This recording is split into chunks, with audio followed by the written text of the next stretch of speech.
Pessoal, estou muito contente de estar aqui hoje, de verdade. Estava em casa, comecinho da madrugada. Leandro, WhatsApp. Então, cara, é o seguinte, eu vou consagrar uma galera, pastor, e eu estou pensando em você, porque a gente é família. E na hora eu falei, eu estou dentro. Eu estou dentro, sabe por quê? Porque eu tenho orado para que Deus levante pastores nessa geração, segundo o coração de Jesus. E eu perguntei ao Senhor, Pai, o que o Senhor quer falar à tua igreja? Eu me lembrei de 1 Samuel capítulo 3, quando o Espírito de Deus encontra um novo sacerdote. Quando o Espírito Santo encontra um garoto deitado do lado de uma arca, sem experiência, que nem sabia ainda ouvir a voz de Deus, não tinha revelações ainda sobre Deus, mas o Senhor encontra ele no lugar secreto, e Deus ali começa a levantar uma nova liderança sobre a sua igreja, uma nova liderança sobre o seu povo, e agora uma liderança que anda cheia do Espírito e que tem intimidade para ouvir a voz do Senhor. E eu creio que é isso que vai acontecer nesses dias aqui. Você quer ouvir a voz de Deus? Estenda uma das suas mãos para cá, outra mão você põe no seu coração. Vamos orar um pouquinho. Papai do céu, nós estamos aqui hoje porque temos fome e temos sede de Ti. Deus, obrigado pela igreja do povo nessa cidade. Obrigado pela igreja do povo, que o Senhor vai fazer com que ela se expanda pelo estado de São Paulo, pela essa nação. Eu creio nisso. E pelas nações da terra. E nós te pedimos, Espírito Santo, transforma o nosso coração nessa noite numa terra boa, que quando essa semente cair, ela possa produzir muito fruto. Deus, aquele que semeia não tem glória nenhuma, é a tua semente que é eficaz, é a tua semente que é boa. Por isso eu te peço, faz meu coração uma terra boa também, porque eu estou te ouvindo aqui, essa palavra também é para mim, no nome de Jesus, amém. Vamos lá, gente, 1 Samuel capítulo 3. Vamos entender o que está acontecendo aqui. Versículo 1 diz o seguinte: o menino Samuel ministrava perante o Senhor sobre a direção de Eli. Naqueles dias raramente o Senhor falava, e as visões não eram frequentes. E certa noite Eli, cujos olhos estavam ficando tão fracos que já não conseguia mais enxergar, estava deitado em seu lugar de costume, e a lâmpada de Deus ainda não havia se apagado. E Samuel estava deitado no santuário do Senhor, onde se encontrava a arca de Deus. Então o Senhor chamou Samuel, e esse respondeu: estou aqui. Ele correu até Eli e disse: eu estou aqui, o Senhor me chamou? Eli, porém, disse: não o chamei, volte, deite-se. Então ele foi e se deitou. De novo o Senhor chamou Samuel, e Samuel levantou-se e foi até Eli. Novamente disse: estou aqui, o Senhor me chamou. Disse Eli: meu filho, não te chamei, volte, se deite. Ora, Samuel ainda não conhecia o Senhor, e a palavra do Senhor ainda não lhe havia sido revelada. O Senhor chamou Samuel pela terceira vez. Ele se levantou e foi novamente a Eli, e disse: estou aqui, o Senhor me chamou. Então Eli percebeu que o menino estava sendo chamado pelo Senhor, e disse: vá, deite-se, se ele chamá-lo novamente, diga: fala, Senhor, pois o teu servo está ouvindo. Então Samuel foi se deitar. O Senhor voltou a chamá-lo como nas outras duas vezes. Samuel, Samuel. Samuel disse: fala, Senhor, pois o teu servo está ouvindo. E o Senhor disse a Samuel: vou realizar algo em Israel, que fará tinir os ouvidos de todos aqueles que ficarem sabendo. Amém? Gente, a gente tem um Deus, a gente tem um sacerdote. E o capítulo 3 de Samuel fala o seguinte: raramente o Senhor falava, raramente Ele dava visões. Se existe um sacerdote, se existe alguém que deveria ter intimidade com Deus, e se existe um Deus, por que é que essa pessoa não está recebendo as visões do céu? Por que o Senhor não consegue falar? Será se ele tirou férias? Será se era propósito dele não falar? Não era isso. Na verdade, quem era responsável de ouvir a voz de Deus, quem era responsável de ter visões, quem era responsável de dirigir o povo, quem era responsável de fazer essa conexão do céu com a terra, era Eli e a sua família. Então o problema nunca esteve no Senhor, o problema nunca teve que os céus não quer falar conosco, os céus não quer liberar suas novidades sobre nós, mas o problema está quando um sacerdote decide ter um estilo de vida distante da presença de Deus. E o que foi que aconteceu aqui?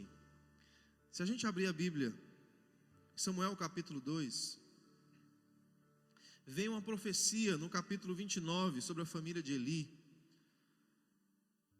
E a profecia é o seguinte: por que vocês zombam do meu sacrifício, da oferta que determinei para a minha habitação? Por que você honra mais os seus filhos do que a mim, deixando eles engordarem com as melhores partes de toda a oferta do povo de Israel? Portanto, o Senhor, o Deus de Israel, declara: prometi à sua família, à sua linhagem, que vocês ministrariam diante de mim para sempre. Mas agora declara o Senhor: longe de mim tal coisa. Eu honrarei aqueles que me honram, mas aqueles que me desprezam serão tratados também com desprezo. O que estava acontecendo? O céu tem sonhos, o céu tem visões, o céu tem direções para o seu povo, mas alguém decidiu viver em desonra ao Senhor. Irmãos, um dos nossos problemas como servos de Deus é continuarmos como servo de Deus, continuarmos como pastores, como líderes, como sacerdotes, mas viver um estilo de vida que desonra ao Senhor. A gente perde a nossa conexão, a gente perde a nossa intimidade. Não era só porque Eli tinha uma unção sobre a vida dele de ser um sacerdote, que era o necessário para que ele continuasse ouvindo a Deus, que era o necessário para que ele continuasse conectado com o coração de Deus. A partir do momento que ele viveu um estilo de vida de desonra ao Senhor, no seu secreto, a conexão começou a cada vez ficar mais falhada, uma conexão cada vez mais distante. Quem está comigo aqui? Quem está entendendo o que eu estou falando? E a primeira coisa que aconteceu foi que Eli se tornou um cara passivo.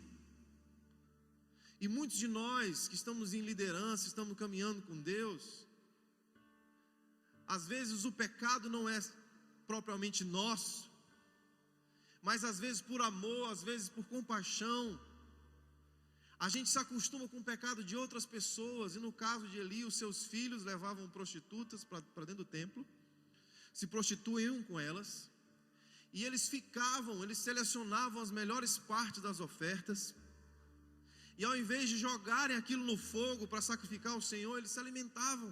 Eles estavam ficando uns caras gordos, obesos espiritualmente, recebiam de Deus, mas o seu estilo de vida desonrava o Senhor. Se prostituíam na casa de Deus. E o Eli, como um bom pai e como um bom sacerdote, ele tinha que ter chegado para os seus filhos, ele tinha que ter dado uma prensa nesses caras, ele tinha que ter raspado sua cabeça, colocado o pano de saco, se humilhado diante do Senhor e ter pedido: Deus, tem misericórdia de mim. Mas o que ele fez foi o contrário. Ele entrou numa preguiça espiritual, ele entrou numa desonra com Deus, porque ele começou a honrar mais os filhos dele. O estilo de vida dele em relação a não confrontar o pecado dos filhos e de ser passivo às ofertas. O que Deus estava entendendo é: você honra mais as coisas dessa terra do que a mim. E o amor pelos seus filhos é um amor puro, mas ele não pode ser maior do que o seu amor pela minha presença. Cara, um dia quando eu estava com a minha filha no braço, ela tinha menos de 4 meses de idade. A Laila ficou 3 meses na UTI. Depois eu posso contar a história dela para vocês. E aí eu acordava de manhã cheio de amor, cheio assim: meu Deus, eu estava vivendo um tempo tão maravilhoso. Deus tinha salvado a minha filha da morte, Deus tinha dado vida para ela. E aí de manhã cedo eu ia lá para o quintal, deixava o raio de sol bater nela assim, né, para fortalecer ela, os ossinhos, dava um mingau, e aí ninando ela, eu cantava muita coisa, canções de ninar. Só que numa dessas eu falei assim: filha, você é a princesa do papai, filha, você é a minha paixão. Naquela hora, uma pessoa dentro de mim ficou com ciúme, e o Espírito Santo falou assim: você canta isso para mim, você disse que eu sou a sua paixão. Naquela hora, irmãos, eu entendi que mesmo o meu amor tão puro pela minha filha não pode estar acima do meu amor e da minha honra pelo Senhor. Não pode. Eu não posso negociar algumas coisas. E um dos problemas da nossa geração é que a gente fala eu te amo, mas no nosso dia a dia a gente não consegue amar o Senhor. A gente vem, a gente muitas vezes dá os nossos dízimos, as nossas ofertas em honra ao Senhor, mas quando o Leandro começou a orar aqui e falar algumas coisas, Deus falou o seguinte: o seu problema é que você está deixando que a melhor parte das ofertas fique retida, elas não estão subindo para mim. Eu vou fazer uma pergunta para você: qual é a melhor oferta que você pode dar para o seu Deus? Seu trabalho? Seu serviço? Seu dinheiro? Cuidar das pessoas? Isso é bom, não é? Mas o que foi que Jesus disse que era a melhor parte? Alguém estava trabalhando para Ele, e alguém estava sentado aos pés dEle. Aí esse alguém que estava trabalhando diz assim: Jesus, manda a minha irmã me ajudar nesse serviço aqui, cara. Vocês chegam, não avisam que vem, chega tu e mais 12, todo mundo com fome, todo mundo sujo, eu tenho que lavar o pé de todo mundo, tenho que dar ósculo santo na face de vocês sozinho, tenho que preparar tudo, e essa aí fica te olhando com cara de boba. Manda ela fazer alguma coisa. O que é que Jesus responde para Marta? Maria, tua irmã, escolheu a melhor parte, e eu não posso tirar isso dela. Jesus estava dizendo: Marta, você não está errada, você pode trabalhar para mim, faz, acontece, ganha essa cidade para Jesus, mas a melhor parte do meu relacionamento contigo, a tua melhor oferta para mim é ficar comigo porque você me ama. Lugar secreto, lugar de paixão por Jesus. Gente, eu estou falando de uma coisa que é difícil você fazer, se você não bater uma estaca e colocar como princípio da sua vida o relacionamento com Deus, você se perde. Eu sou de Imperatriz do Maranhão, me mudei para Florianópolis. A gente está construindo lá uma casa de oração, que dentro dos próximos 2 ou 3 anos, se o Senhor permitir, vai ficar 24 horas por dia, 7 dias por semana adorando a Jesus sem parar. Qualquer hora do dia ou da noite vai ter alguém orando pelo Brasil, orando pelas nações e liberando incenso ao Senhor. Você crê nisso? Isso vai acontecer? Você crê? Está lá, gente do Brasil inteiro, de outras nações estão indo para esse lugar para levantar incenso ao Senhor. E até num ambiente como esse, a gente pode se acostumar. A gente pode fazer as coisas por obrigação. A gente pode fazer o turno de adoração e falar em línguas por obrigação. E a gente pode começar a viver um estilo que desonra ao Senhor. E a primeira coisa que um sacerdote não pode tirar da sua vida é a honra ao Senhor com o seu tempo em secreto com Ele. Essa é a melhor parte da oferta. Você está entendendo o que eu estou falando? Pensa na criação, cara. Jesus não fez uma igreja para a gente, Jesus não fez, Ele fez um jardim, Ele fez um lar, Ele colocou Adão e Eva, e descia com toda a sua glória, com toda a sua majestade, 5:30 da tarde, viração do dia, e o homem nem se prostrava e falava santo, santo, ele já tinha isso no céu. Como era que Adão honrava ao Senhor? Conversando com Ele, relacionamento com Ele, colocando o nome dos animais, cuidando das coisas do Senhor. Mas a hora principal, a hora mágica, era a hora de parar tudo. acabou o trabalho, acabou o serviço, agora a glória de Deus vem e eu vou me deleitar na presença dEle. Eu vou dar o que Ele quer. E sabe o que Ele quer? Relacionamento. E Jesus tem saudades desse Éden, Jesus tem saudades desse jardim. Muitas vezes nós crentes, nós vivemos um estilo de vida pensando no futuro, pensando no céu. Cara, eu vou viver uma vida aqui só para eu conseguir entrar no céu. Você sabia que Jesus não te fez para você ir para o céu? Se o propósito de Deus fosse só levar a gente para o céu, Ele tinha feito Adão e Eva no céu, e a gente ficava lá. Mas Ele criou um planeta, Ele criou um jardim, para que a gente se relacionasse com Ele aqui, e Ele pudesse receber aqui na terra aquilo que Ele recebe no céu. Por que que esse sacerdócio perdeu a conexão com Deus? A melhor parte estava sendo roubada. E Ele não está falando aqui só de dinheiro, mas Ele está falando de um estilo de vida onde a presença de Deus não é honrada mais. Por que que o Espírito Santo pôde encontrar o garoto Samuel? Porque ao contrário de Eli, que estava deitado no seu lugar de costume, a Bíblia está dizendo aqui, certa noite Eli, cujos olhos estavam ficando fracos, já não conseguia enxergar. A Bíblia diz que tem a santidade, é impossível ver quem? A Deus. Nós cantamos isso aqui hoje. Quando a gente se acostuma com o pecado ao nosso redor, quando a gente deixa de ser aquela geração de Romanos capítulo 12, que não se conforma com esse mundo, quando a gente começa a achar as coisas normais, quando as notícias na televisão não mexem mais com o nosso coração, quando a gente se torna um povo indiferente, a gente começa a ficar cego.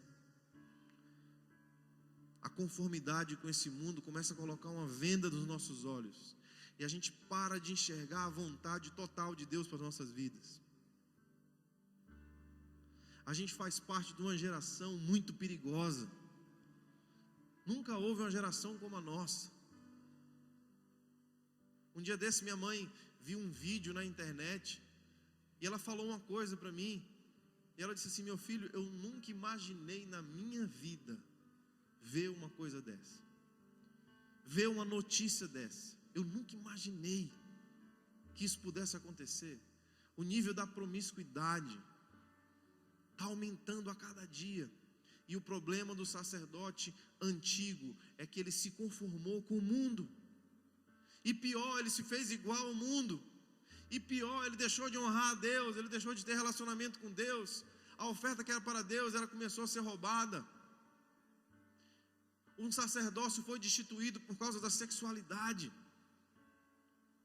Ele não achava que era um problema tão grande os filhos dele se prostituírem. O espírito de Jezabel, o espírito da sexualidade, ele tem derrubado muitos corações. E eu quero ver nesses dias aqui o Senhor derrubando esse gigante, fazendo nascer novos sacerdotes aqui. Você crê nisso? Você pode dizer: eis-me aqui, Espírito Santo, me encontra. E ele estava deitado no seu lugar de costume. Sabe o que é isso aqui, gente? Lugar de costume, religiosidade. Deus tenta mexer com você, mas você diz: não, Senhor, aqui está bom. O lugar de costume é o lugar mais perigoso para você. E todo mundo pode se acostumar. Alguns psicólogos dizem que se você fizer uma coisa por 21 dias, você se acostuma. Se você fizer aquela coisa por 40 dias, aquilo pode se transformar em um hábito e começa a fazer parte da tua vida, do teu estilo de vida. Você pode se acostumar com qualquer coisa. E nós podemos nos acostumar com o mover de Deus, com o louvor, com a adoração, com as amizades que a gente tem. Em algum momento da nossa vida a gente pode parar, se sentar e falar assim: por que eu preciso buscar mais? Eu acho que eu já tenho tudo. Acho que eu já tenho tudo que eu preciso. Um dia eu estava numa nação que eu nunca imaginei que eu fosse estar na minha vida. Estava na Irlanda do Norte. Imagina um maranhense, frio quase abaixo de zero. Já viu aquele filme Jamaica abaixo de zero? Que os negão começam a treinar um trenó para ir para as Olimpíadas de Inverno no Canadá, e os caras treinando no deserto, nas dunas do deserto. Era mais ou menos como eu estava me sentindo. E eu estava debaixo de uma coberta, estava um aquecedorzinho ligado. Eu estava dizendo assim: ai Jesus, obrigado, não vou lá para fora de jeito nenhum. Só que a gente estava ali para pregar o Evangelho, a gente estava ali para ter reuniões, e a gente estava ali para liberar a presença de Deus. E o Espírito Santo começou a falar assim: está confortável aí? Eu falei: tá demais. Quer ficar aí? Eu falei: lógico, só preciso de um chocolate quente agora. Ele disse assim: você sabia que sua vida espiritual está quase ficando assim? Eu disse: como assim, Jesus? Tenho 23 anos. Olha os caras que eu estou andando com eles. Eu estou vivendo os teus sonhos, eu estou nas nações. E o Senhor está dizendo que a minha vida espiritual está começando a ficar quentinha, morna. Eu disse: sim. Você está começando a se acostumar com algumas coisas. Eu quero futucar você, eu quero tirar você desse lugar de costume. Ainda dá tempo de eu fazer a minha vontade na sua vida. Eu falei: meu Deus, eu estou achando que eu estou fazendo a tua vontade. O que está acontecendo comigo? E o Espírito Santo disse: vai lá fora que eu quero falar com você. Eu disse: cara, fala aqui, qual a diferença?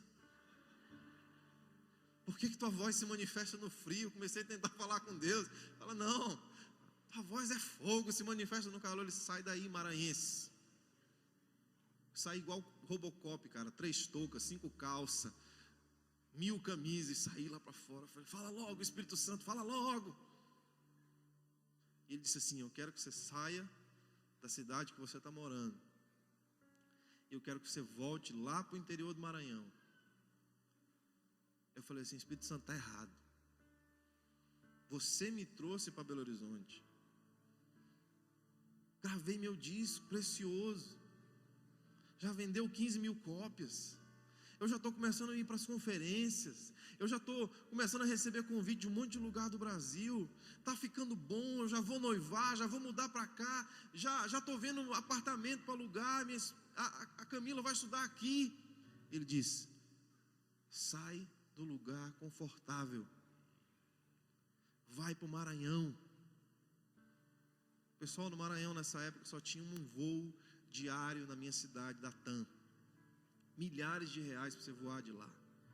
Eu disse assim: eu sei o que o Senhor está fazendo, Senhor. O Senhor está sepultando o meu ministério itinerante.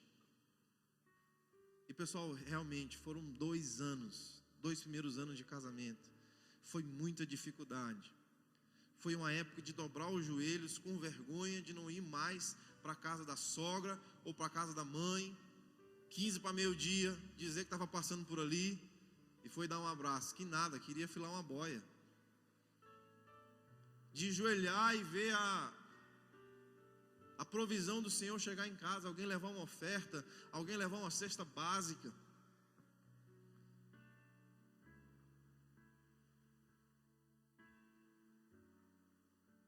Deus precisa muitas vezes mexer na nossa vida, tirar a gente do nosso costume, tirar a gente de um hábito que vai se tornar religião. E que vai, muitas vezes a gente acha que a gente está se aproximando de Deus, mas a gente está perdendo o sonho de Deus no nosso coração. E ali no interior do Maranhão, nasceu a Escola Abapai. Ali no interior do Maranhão, a gente começou a sair do lugar mais longe, mais improvável, para Moçambique. Já estive lá 8 vezes. O CD Abapai foi todo escrito em Moçambique, menos a música Abapai. Ela foi cantada a primeira vez lá. A plateia, alguns garotos e garotas órfãos. E eu vi o cuidado do Espírito de Deus de não me deixar ficar acostumado com algumas coisas, para que eu fosse pioneiro, para que eu fosse único, para que eu fosse a pessoa que Ele quer que eu seja. E agora, quando o Maranhão começou a se tornar confortável de novo, Deus mais uma vez me tirou do meu lugar de costume, me colocou numa outra situação, para que eu continue caminhando com Ele. Eu não estou dizendo que Deus vai começar a mudar você de cidade, mas Deus precisa te ensinar a se mover pelas estações na sua vida. Irmãos, o verão é bom, é gostoso, ir para a praia é legal, o calor é legal, mas a gente também tem que ter maturidade para passar pelo inverno, pelo outono, pela primavera. Quem está entendendo o que eu estou falando? A religiosidade, ela está em todas as esferas. Tem gente que usa bermuda, tatuagem, cabelo comprido, alargador, é mais religioso do que o cara que usa terno e gravata. Porque a religião não é um mal que se expressa no exterior, mas é de dentro para fora, é uma raiz que a gente tem que arrancar. Você está entendendo o que eu estou falando? Com 14 anos de idade eu tive uma experiência fantástica com o Espírito Santo de Deus. Cara, foi forte demais. Foi tão forte que eu passei as últimas 2 semanas das minhas férias ouvindo uma música só. Se você é um dinossauro, você se lembra que era uma fita cassete que você colocava no deck da sua casa, e aí você gravava uma música do lado A e do lado B. Não existia negócio de repeat. Gravei a música do lado A e do lado B e ficava ajoelhado na frente do som, uma música que falava do Espírito Santo. Com 14 anos para 15, com 16 anos, eu estava religioso. Eu lembro que quando eu descobri que eu podia cantar, cheguei na igreja, cheguei com a minha fitazinha cassete, o cara colocou lá atrás na mesa de som, e eu fui lá todo empolgado e disse: "Salve, amada igreja, com a paz do Senhor." Aí o cara dava o play, aí estava no lugar errado. Aí ele fazia assim, pegava uma caneta Bic, voltava a fita na mão. Aí você dava aquele migué, que já existia os migué gospel. Você falava assim: "A igreja permanece em espírito e oração." Aí o cara botava a música, estava no lugar certo. Aí eu cantava as músicas do Novo Som, cara. As músicas do Novo Som naquela época, eles colocavam um Jesus no final da música, só para ela não ficar muito romântica. Mas era uma música romântica. E eu cantava, cara, cantava, levantava a mão. Uma igreja tradicional. Ó, o cara tocando Novo Som. E era aquela igreja tradicional, domingão de manhã, um pouquinho antes da escola bíblica, aqueles bancão de madeira. E eu lá chorando. Aí no segundo domingo que eu cantei, veio um diácono assim, todo carinhoso, todo amoroso. Eu desci e falei: "Agradeço os irmãos pela oportunidade."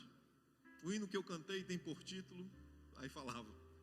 Desci todo educadinho. Quando eu desci, o cara olhou para mim, enxugou minhas lágrimas e disse: "Meu filho, que coisa linda. Ver assim um adolescente cheio de espinha na cara, podendo estar jogando bola com os amigos, mas está aqui, louvando ao Senhor, aleluia." E eu olhei para ele e disse assim: "Meu amigo, me diga aí o que é isso que eu estou sentindo." Ele disse assim: "Meu filho, isso aí a gente chama de primeiro amor."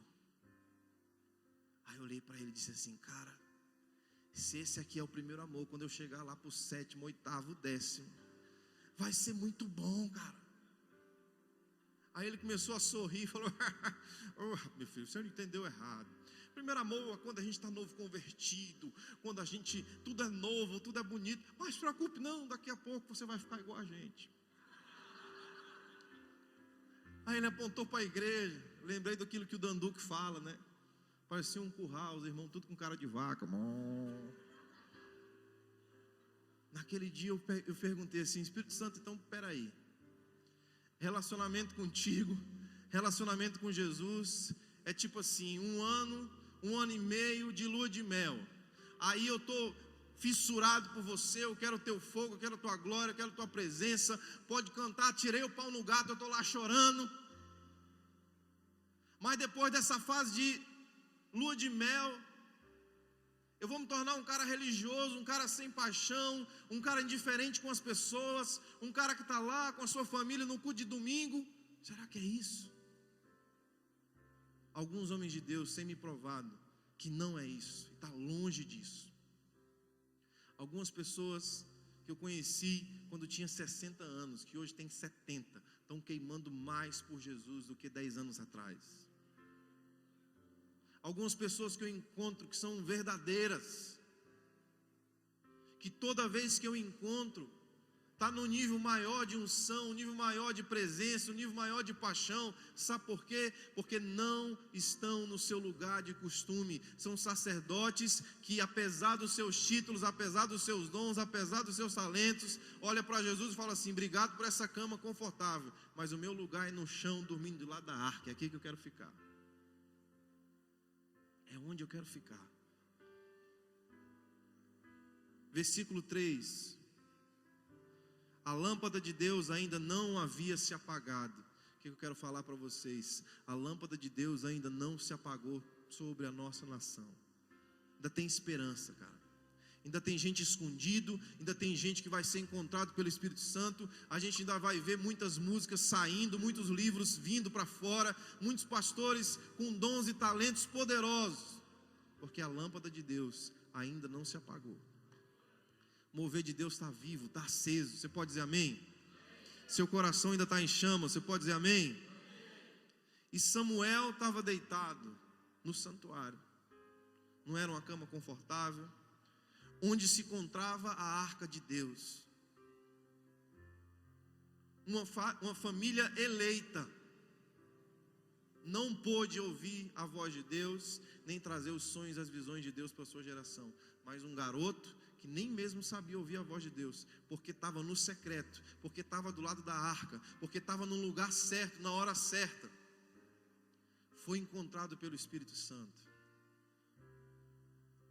Você já percebeu que sempre é assim?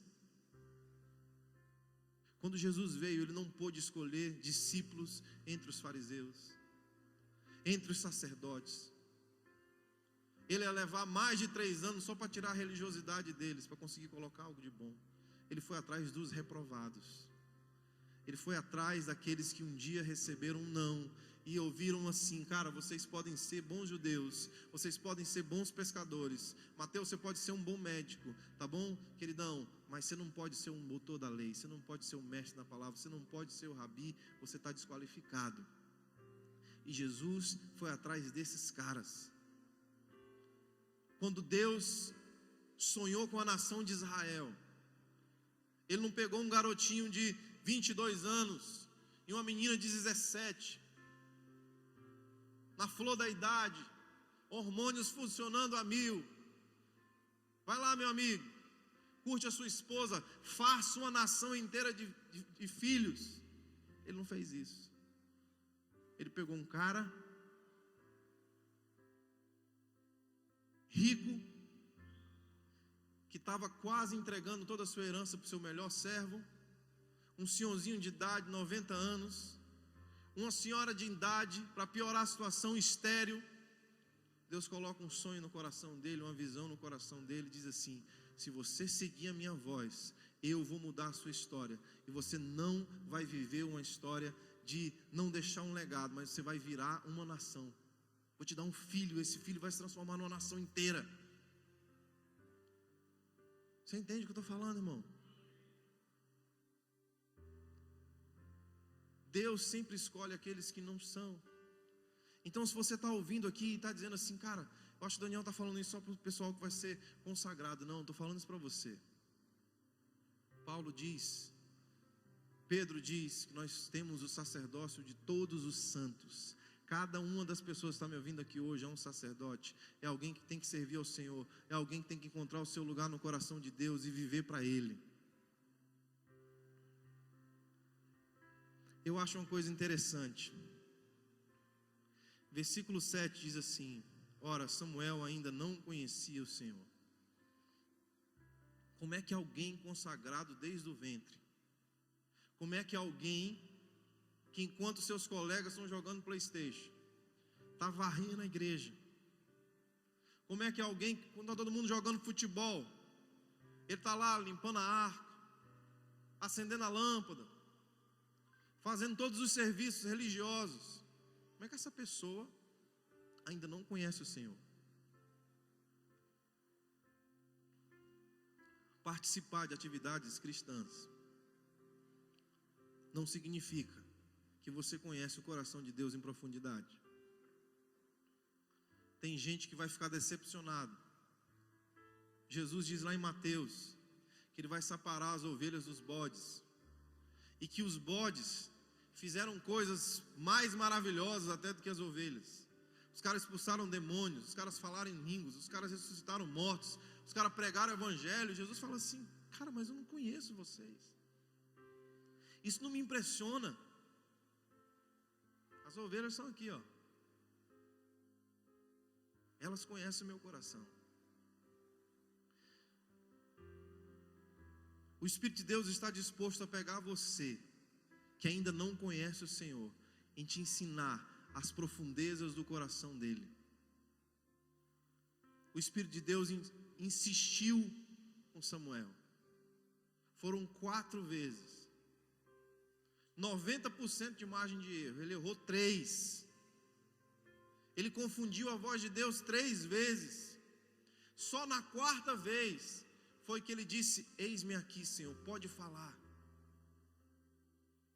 Mas só que quando Deus está levantando um sacerdote novo, eu quero que você preste atenção que Ele não está quebrando um princípio chamado autoridade espiritual, paternidade espiritual. Apesar do sacerdote da época estar caído, falido espiritualmente, gordo espiritualmente, preguiçoso espiritualmente, ele teve que pegar no tranco. 3 vezes o garoto acordou ele. Ele pegou no tranco para entender que era o Espírito de Deus chamando Samuel. Ainda assim, alguém precisou ensinar o garoto a responder a voz do Espírito Santo. Um homem de Deus chamado Abe Uber, quando ele me ouviu pregando essa mensagem, ele disse assim: vou acrescentar uma coisa na sua mensagem. Você quer? Eu falei: quero. Ele disse assim: sabe qual a voz mais parecida com a voz do Espírito Santo? Eu disse: qual? A voz de uma paternidade espiritual sobre a sua vida. Tem alguém que vai te ensinar o jeitinho, cara, a manha, o segredo. Quando o Espírito Santo falar comigo desse jeito, o que é que eu faço? Responde assim. E Deus está levantando, não Eli caído, para pegar no tranco e ensinar Samuel a ouvir a voz de Deus. Mas Deus está levantando sim também Elis ungidos, poderosos, na presença de Deus. Imagina, cara, Eli na presença de Deus, fluindo no Espírito Santo. Imagina o que ele ia transmitir, transferir, liberar sobre a geração de Samuel. Eli parou no tempo e ele nem entendeu que é um Deus geracional que ele estava servindo. Ele não olhava para a próxima geração. Ele olhava para os filhos dele e falava assim: quer pecar, peca, cara. Quer roubar o Senhor, rouba. Nota a diferença do espírito que estava Samuel. Samuel ungiu o rei Davi. Samuel não viveu uma vida só para ele, uma vida só para a geração dele, mas ele entendeu: se alguém me ungiu, eu preciso ungir alguém. Eu preciso transferir o que está na minha vida, eu preciso passar para outra pessoa. E Deus usa Samuel para levantar um homem segundo o coração de Deus. E eu acredito que vocês estão numa caminhada, junto com homens de Deus como Leandro, como outros que têm vindo aqui. Esses homens são sacerdotes que estão destravando os ouvidos espirituais de vocês, que estão tirando a poeira da roupa de vocês, que estão tirando a venda dos olhos de vocês. Está falando assim: responde ao Espírito Santo dessa forma. E vai chegar uma hora que você não vai precisar ficar preso a um relacionamento com uma pessoa para ouvir o Espírito Santo, porque Deus vai ensinar você a ouvir a voz dele. Você está entendendo? Nunca se tratou de dependência espiritual, dependência emocional. Existe uma estação na nossa vida que a gente precisa realmente de paz, para destravarem. Hoje eu posso ser quem eu sou, eu posso fluir como eu fluo, eu posso ter o entendimento que eu tenho, porque Deus levantou pessoas como Ricardo Robortella. 2002, ele falou assim: eu quero que você venha para cá, para Belo Horizonte, quero que você grave um CD. Eu falei: como assim? Ele disse: eu ouvi sua música. Sua música é boa, tem unção nela. Não era o que eu estava ouvindo lá no Maranhão. No Maranhão, alguém falou assim para mim: não, cara, isso aí, esse negócio de viajar pelas nações, tocando louvor, isso não é missões, meu filho. Mas alguém viu em mim o que eu não podia ver. Deus mostrou para alguém quem eu era 10, 15, 20 anos lá na frente. Quem está entendendo o que eu estou falando? E essa pessoa acreditou, me aturou, aguentou minhas infantilidades, colocou dentro da casa.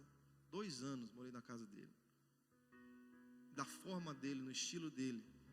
Passou um legado para mim, eu joguei para frente. No ano 2010, a escola está completando 7 anos. 2010 foi a primeira escola Abapai. Nós divulgamos ela em menos de 3 meses. Chegou ali quase 200 jovens do estado do Pará, Tocantins, Piauí, Maranhão. Veio gente também do Sul e do Sudeste. Primeiro preletor foi o Ricardo Robortella. E eu disse assim: cara, a escola Abapai só existe porque eu passei 5 anos na escola do Clamor pelas Nações. Ricardo viu coisas em mim que eu não pude ver. Ricardo foi a voz do Pai me ensinando a ouvir a voz de Deus. Agora eu posso fluir no meu dom. Eu quero te honrar aqui, Ricardo. Nós lavamos os pés dele. Ele foi o primeiro preletor da escola. O Senhor nos ensina a clamar. Peça, e eu vou te dar corações, pastores segundo o meu coração. Amanhã o óleo vai cair na cabeça de alguns aqui. E não é a partir dali que eles vão se tornar pastores. Eles já eram pastores. E a gente vai reconhecer como igreja o dom e a unção que já está dentro deles. Ninguém se transforma em alguma coisa depois que alguém te unge. A unção é para reconhecer o que Deus já está gerando em você no lugar secreto. É para reconhecer o estilo de vida de honra que você tem ao Senhor. Você está entendendo o que eu estou falando? E a gente não recebe a unção porque a gente merece. No dia que eu fui ungido pastor em 2012, quando aquele óleo descia sobre a minha cabeça, eu entendia que eu não era digno, que eu não era a pessoa que Deus queria que eu fosse ainda, que tinha tanta coisa para Deus fazer. E eu entendi, Deus estava falando assim: eu posso ungir você hoje, todo defeituoso, porque eu posso te ver daqui 10, 15, 20 anos. Eu acredito em você. Eu acredito em você. Meu Espírito está em você. Você pode dizer amém?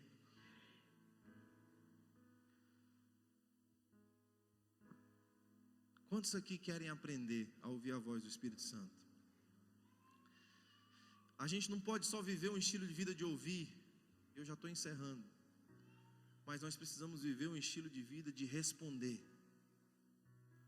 Sabe por que Abraão foi chamado do pai da fé? Porque quando Deus falou para ele assim: te levanta, pega o seu filho, vai matar ele.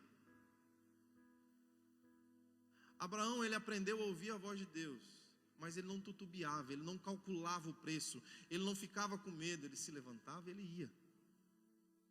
Alguns de nós estamos travando os projetos de Deus na nossa vida, porque Deus falou com você há 4, 5 anos atrás, você ainda está pensando em obedecer a Deus.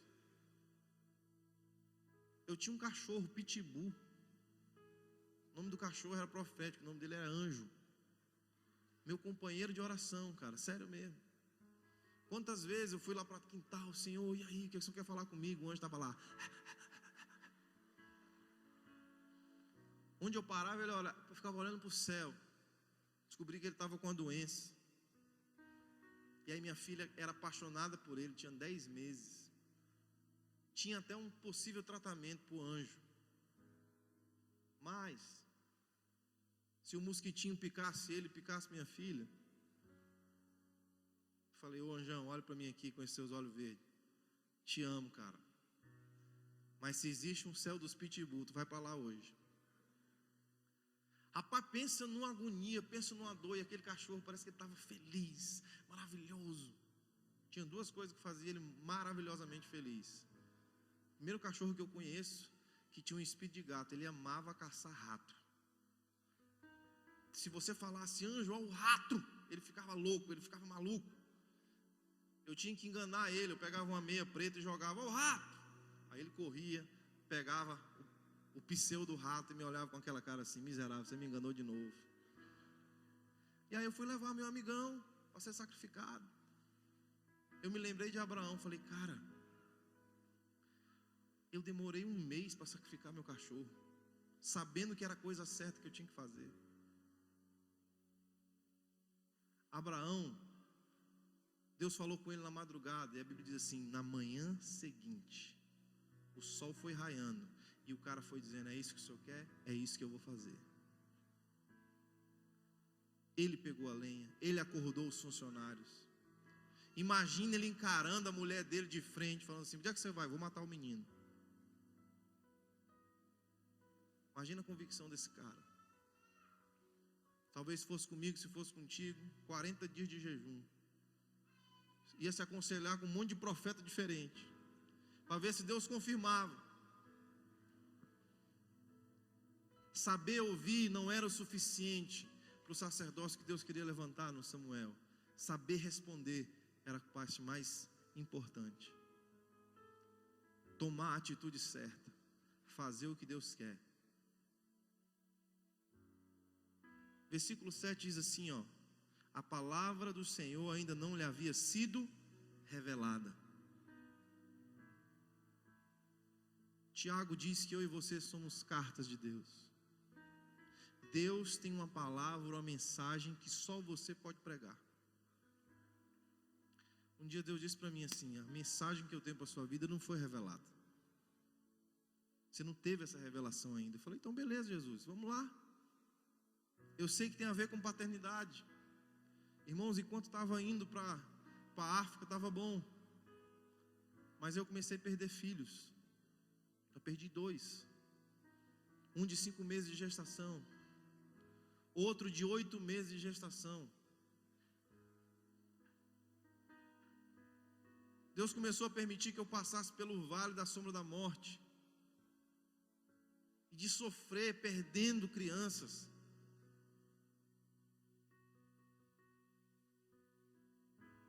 E depois de um ano que a minha filha estava com a gente fez o aniversário dela.